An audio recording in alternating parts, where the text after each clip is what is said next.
ನನ್ನ ನೆಚ್ಚಿನ ಹಾಗೂ ಗೌರವಾನ್ವಿತ ಶಿಕ್ಷಕರು, ಶಿಕ್ಷಕಿಯರು, ಪ್ರೀತಿಯ ಸಹಪಾಠಿಗಳೆಲ್ಲರಿಗೂ ಶುಭೋದಯ. ಇಂದು ನಾವೆಲ್ಲರೂ ಇಲ್ಲಿ ಸೇರಿರುವ ಪ್ರಮುಖ ಕಾರಣ 134ನೇ ಮಕ್ಕಳ ದಿನಾಚರಣೆ ಹಾಗೂ ಜವಾಹರಲಾಲ್ ರವರ ಜನ್ಮದಿನದ ಆಚರಣೆಗಾಗಿ. ಇಂದು ನಾನು ಈ ಆಚರಣೆ ಕುರಿತು ನನಗೆ ತಿಳಿದಿರುವ ಒಂದೆರಡು ಮಾತುಗಳನ್ನು ಹೇಳಲು ಬಯಸುತ್ತೇನೆ. ಭಾರತದಲ್ಲಿ ಮಕ್ಕಳ ದಿನಾಚರಣೆಯನ್ನು ಪ್ರತಿ ವರ್ಷ ನವೆಂಬರ್ 14ರಂದು ಆಚರಣೆ ಮಾಡಲಾಗುತ್ತದೆ. ಇದರ ಇತಿಹಾಸ ನೋಡುವುದಾದರೆ 1956ರ ಹಿಂದಿನದು. ನವೆಂಬರ್ 14ರಂದು ಮಕ್ಕಳ ದಿನ ಆಚರಣೆಯ ಮೂಲಕ ಅವರ ಹಕ್ಕುಗಳು, ಆರೈಕೆ ಮತ್ತು ಶಿಕ್ಷಣದ ಬಗ್ಗೆ ಜಾಗೃತಿ ಮೂಡಿಸುವುದು ಸಹ ಒಂದು ಉದ್ದೇಶ. ಭಾರತದಲ್ಲಿ ಮೊದಲಿಗೆ ನವೆಂಬರ್ 20ರಂದು ಮಕ್ಕಳ ದಿನಾಚರಣೆ ಆಚರಿಸಲಾಗಿತ್ತು. ಕಾರಣ ವಿಶ್ವಸಂಸ್ಥೆಯು ಸಾರ್ವತ್ರಿಕ ಮಕ್ಕಳ ದಿನ ಎಂದು ಈ ದಿನಾಂಕವನ್ನು ಘೋಷಿಸಿತ್ತು.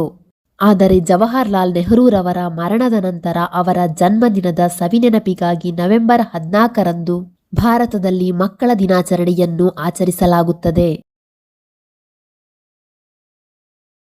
ಸ್ವತಂತ್ರ ಭಾರತದ ಮೊದಲ ಪ್ರಧಾನಮಂತ್ರಿಯಾದ ಜವಾಹರಲಾಲ್ ನೆಹರೂರವರು 1947ರಿಂದ 1964ರವರೆಗೆ, ಅಂದರೆ ಅವರ ಮರಣದವರೆಗೂ ಭಾರತದ ಪ್ರಧಾನಿಯಾಗಿ ಸೇವೆ ಸಲ್ಲಿಸಿದ್ದರು.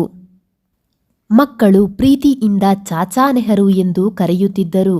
ದೇಶದ ಮಕ್ಕಳಿಗಾಗಿ ಅಗತ್ಯ ಶಿಕ್ಷಣವನ್ನು ಪೂರೈಸಬೇಕೆಂಬುದು ಅವರ ಧ್ಯೇಯವಾಗಿತ್ತು.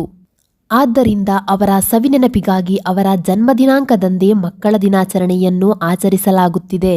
ಈ ದಿನದಂದು ಭಾರತದಾದ್ಯಂತ ಮಕ್ಕಳಿಗಾಗಿ ಅನೇಕ ಶೈಕ್ಷಣಿಕ ಮತ್ತು ಸಾಂಸ್ಕೃತಿಕ ಕಾರ್ಯಕ್ರಮಗಳನ್ನು ನಡೆಸಲಾಗುತ್ತದೆ. ಆಟಗಳು, ಚರ್ಚೆ, ವಿಚಾರ ಸಂಕಿರಣ, ಅಂತ್ಯಾಕ್ಷರಿ, ನೃತ್ಯ, ಸಂಗೀತ, ಪ್ರಬಂಧ, ಭಾಷಣ, ಚಿತ್ರಕಲೆ ಸ್ಪರ್ಧೆಗಳಿವೆ.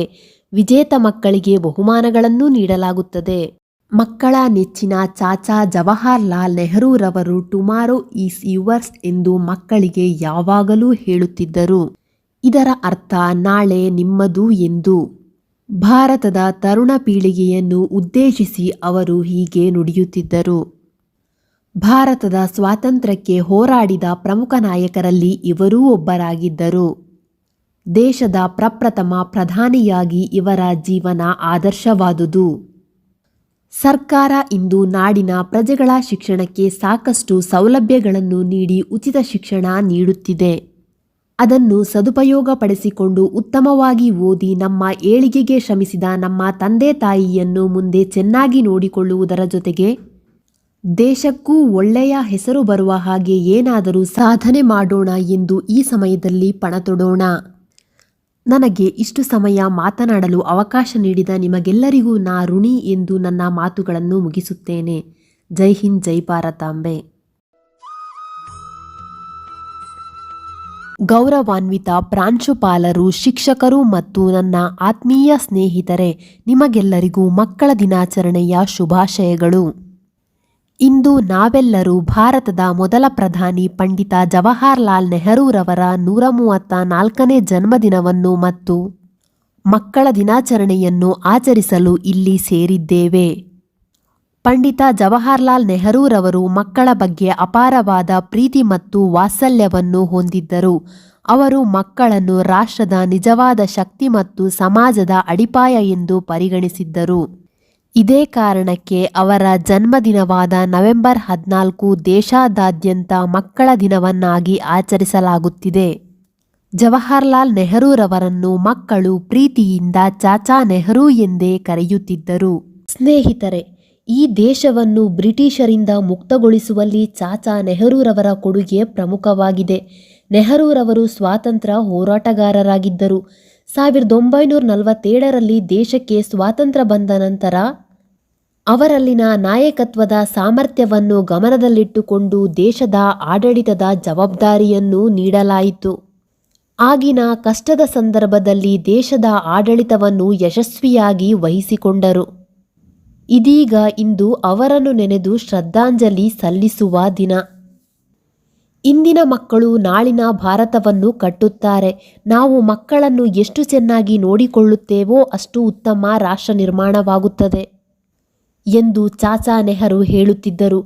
ಮಕ್ಕಳ ದಿನವನ್ನು ಪ್ರಾರಂಭಿಸುವ ನಿಜವಾದ ಉದ್ದೇಶ ಮಕ್ಕಳ ಅಗತ್ಯಗಳನ್ನು ಪೂರೈಸುವುದು, ಮಕ್ಕಳ ಹಕ್ಕುಗಳನ್ನು ರಕ್ಷಿಸುವುದು ಮತ್ತು ಮಕ್ಕಳ ಮೇಲಿನ ಶೋಷಣೆಯನ್ನು ತಡೆಗಟ್ಟುವುದು. ಆದರೆ ಇಂದಿಗೂ ದೇಶದಲ್ಲಿ ಸಾವಿರಾರು ಮಕ್ಕಳು ಬಾಲಕಾರ್ಮಿಕ ಕೆಲಸದಲ್ಲಿ ತೊಡಗಿಸಿಕೊಂಡಿರುವುದು ವಿಪರ್ಯಾಸ. ಅವರಿಗೆ ಶಿಕ್ಷಣದ ಹಕ್ಕು ಸಿಗುತ್ತಿಲ್ಲ. ಬಾಲಕಾರ್ಮಿಕರ ಸಮಸ್ಯೆ ಪ್ರತಿ ರಾಜ್ಯದಲ್ಲೂ ಇದೆ. ಇಂದಿಗೂ ಮಕ್ಕಳು ಕಾರ್ಖಾನೆಗಳು, ಅಂಗಡಿಗಳು, ಹೋಟೆಲ್ಗಳಲ್ಲಿ ಕೂಲಿ ಕೆಲಸ ಮಾಡುತ್ತಿದ್ದಾರೆ. ಈ ಮಕ್ಕಳ ದಿನಾಚರಣೆಯಂದು ಮಕ್ಕಳ ಮೇಲಿನ ದೌರ್ಜನ್ಯ ಮತ್ತು ಬಾಲಕಾರ್ಮಿಕ ಪದ್ಧತಿಯನ್ನು ನಮ್ಮ ಕೈಲಾದ ಮಟ್ಟಿಗೆ ನಿಲ್ಲಿಸುತ್ತೇವೆ ಎಂದು ಪ್ರತಿಜ್ಞೆ ಮಾಡಬೇಕು. ಹಿಂದುಳಿದ ಮಕ್ಕಳಿಗೆ ಶಿಕ್ಷಣ ನೀಡಲು ಎಲ್ಲ ರೀತಿಯ ಪ್ರಯತ್ನಗಳು ನೆರವೇರಲಿ. ಈ ನಮ್ಮ ಪ್ರಯತ್ನಗಳೇ ಚಾಚಾ ನೆಹರು ಅವರ ಕನಸಿನ ರಾಷ್ಟ್ರ ನಿರ್ಮಾಣದ ಸಾಕಾರಗೊಳಿಸಲಿವೆ. ಮತ್ತೊಮ್ಮೆ ನಿಮಗೆಲ್ಲರಿಗೂ ಮಕ್ಕಳ ದಿನಾಚರಣೆಯ ಶುಭಾಶಯಗಳು. ಎಲ್ಲರಿಗೂ ಧನ್ಯವಾದಗಳು. ಗೌರವಾನ್ವಿತ ಪ್ರಾಂಶುಪಾಲರೇ, ಶಿಕ್ಷಕರೇ ಮತ್ತು ನನ್ನ ಆತ್ಮೀಯ ಸ್ನೇಹಿತರೆ, ಮೊದಲಿಗೆ ನಾನು ನಿಮಗೆ ಮಕ್ಕಳ ದಿನಾಚರಣೆಯ ಶುಭಾಶಯಗಳನ್ನು ಕೋರುತ್ತೇನೆ. ಇಂದು ಮಕ್ಕಳ ದಿನಾಚರಣೆಯನ್ನು ಆಚರಿಸಲು ನಾವೆಲ್ಲರೂ ಇಲ್ಲಿ ಸೇರಿದ್ದೇವೆ. ಮೊದಲನೆಯದಾಗಿ ನವೆಂಬರ್ 14ರಂದು ಮಕ್ಕಳ ದಿನವನ್ನು ಏಕೆ ಆಚರಿಸಲಾಗುತ್ತದೆ ಎಂದು ನಾನು ನಿಮಗೆ ಹೇಳುತ್ತೇನೆ. ಸ್ನೇಹಿತರೆ, ನವೆಂಬರ್ 14 ಭಾರತದ ಮಹಾನ್ ಸ್ವಾತಂತ್ರ್ಯ ಹೋರಾಟಗಾರ ಮತ್ತು ಭಾರತದ ಮೊದಲ ಪ್ರಧಾನಿ ಪಂಡಿತ್ ಜವಾಹರ್ಲಾಲ್ ನೆಹರೂರವರ ಜನ್ಮದಿನ. ಜವಾಹರ್ಲಾಲ್ ನೆಹರೂರವರು ಮಕ್ಕಳನ್ನು ತುಂಬ ಪ್ರೀತಿಸುತ್ತಿದ್ದರು. ಅವರು ಮಕ್ಕಳೊಂದಿಗೆ ಅವರ ಸಮಯವನ್ನು ಕಳೆಯುತ್ತಿದ್ದರು ಮತ್ತು ಮಕ್ಕಳು ಅವರನ್ನು ಚಾಚಾ ನೆಹರು ಮತ್ತು ಚಾಚಾಜಿ ಎಂದು ಕರೆಯುವುದರಿಂದ ಅವರನ್ನು ತುಂಬ ಇಷ್ಟಪಡುತ್ತಿದ್ದರು. ಅವರು ತಮ್ಮ ಹುಟ್ಟುಹಬ್ಬದಂದು ಮಕ್ಕಳ ನಗುವಿನಲ್ಲಿ ಕಳೆದು ಹೋಗಲು ಬಯಸಿದ್ದರು. ಅವರೊಂದಿಗೆ ಕಾಲ ಕಳೆಯುತ್ತಾ ತಾನು ಮಗುವಾದರು. ಆದ್ದರಿಂದ ಪ್ರತಿ ವರ್ಷ ನವೆಂಬರ್ 14ರಂದು ಅವರ ಜನ್ಮದಿನವನ್ನು ಅವರ ಗೌರವಾರ್ಥವಾಗಿ ಮಕ್ಕಳ ದಿನವನ್ನಾಗಿ ಆಚರಿಸಲಾಗುತ್ತದೆ. ಪೋಷಕರು ಮತ್ತು ಶಿಕ್ಷಕರು ತಮ್ಮ ಮಕ್ಕಳಿಗೆ ಹಾರಲು ಮತ್ತು ಕನಸು ಕಾಣಲು ರೆಕ್ಕೆಗಳನ್ನು ನೀಡಲು ಪ್ರೋತ್ಸಾಹಿಸಿದರು ಮತ್ತು ತಪ್ಪುಗಳ ಸುಧಾರಣೆಗೆ ಅವಕಾಶ ಮಾಡಿಕೊಟ್ಟರು. ದೇಶದ ಸುವರ್ಣ ಅಭಿವೃದ್ಧಿಯಲ್ಲಿ ಮಗುವಿನ ಪಾತ್ರ ಪ್ರಮುಖವಾಗಿದೆ ಎಂದು ಚಾಚಾ ನೆಹರು ಯಾವಾಗಲೂ ಹೇಳುತ್ತಿದ್ದರು. ಪಂಡಿತ್ ನೆಹರು ಹೇಳುತ್ತಿದ್ದರು, ಇಂದಿನ ಮಕ್ಕಳು ನಾಳಿನ ಭಾರತವನ್ನು ಕಟ್ಟುತ್ತಾರೆ. ಮಕ್ಕಳೇ ಈ ದೇಶದ ಭವಿಷ್ಯ. ಆದ್ದರಿಂದ ಅವರ ಶಿಕ್ಷಣ ಮತ್ತು ಕಲ್ಯಾಣಕ್ಕೆ ವಿಶೇಷ ಗಮನ ನೀಡಬೇಕು. ನಾವು ಮಕ್ಕಳನ್ನು ಎಷ್ಟು ಚೆನ್ನಾಗಿ ನೋಡಿಕೊಳ್ಳುತ್ತೇವೋ ಅಷ್ಟು ಉತ್ತಮ ರಾಷ್ಟ್ರ ನಿರ್ಮಾಣವಾಗುತ್ತದೆ.